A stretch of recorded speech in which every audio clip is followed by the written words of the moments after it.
With many protesting ICE across the country and in this state, there is no question people do have concerns about federal agents coming to their town. But what does local government have to say about this?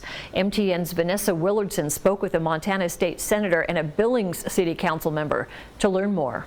You've already seen it, people opposing ICE across the country, including in Montana. We do have Venezuelan refugees, we do have Iranian refugees, and I'm really happy that they're here.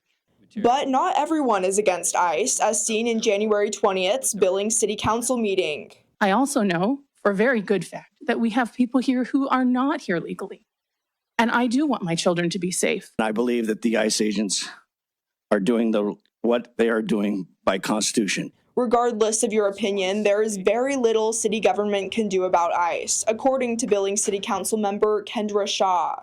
If ICE agents do come to our community, the city can't keep them out. What the city can control is city officers' involvement in Program 287G, which authorizes officers to perform some ICE tasks. The city hasn't been asked to do this. City council hasn't been asked to do this. I think Billings Police has a really good reputation in our community, and I want to keep it that way. Many conversations about ICE have been happening at city halls across the state, such as this one. While city government does not hold very much power when it comes to these issues, state legislature does hold some. Democratic Montana State Senator Ellie Boldman announced this week she is planning to present 3 bills when the legislature convenes aimed at restricting ICE activity. Among them, requiring ICE to display IDs on the job, limiting mask wearing, and staying out of places such as hospitals and schools.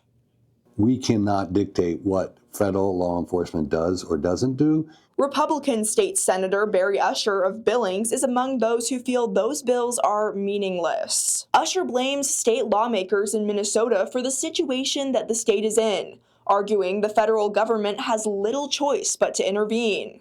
The politicians in Minnesota have decided that they would rather keep their criminals. That's why ICE and Border Patrol have to go out on the streets trying to find and investigate where these people are.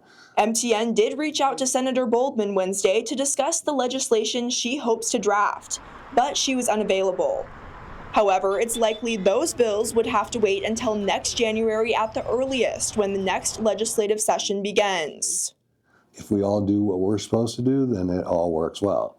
In Billings, Vanessa Willardson, MTN News. There are, of course, many in Montana who support ICE and the mission ICE agents are engaged in.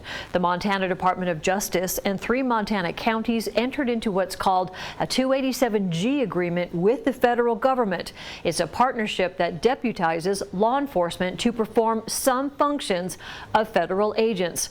More than 1,000 state and local agencies nationwide are now part of the program.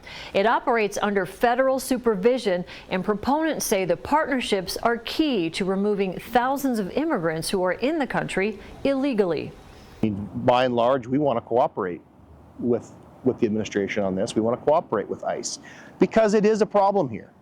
We see a lot of drug trafficking. We see a lot of human trafficking happening from illegal aliens here in Montana. It does happen.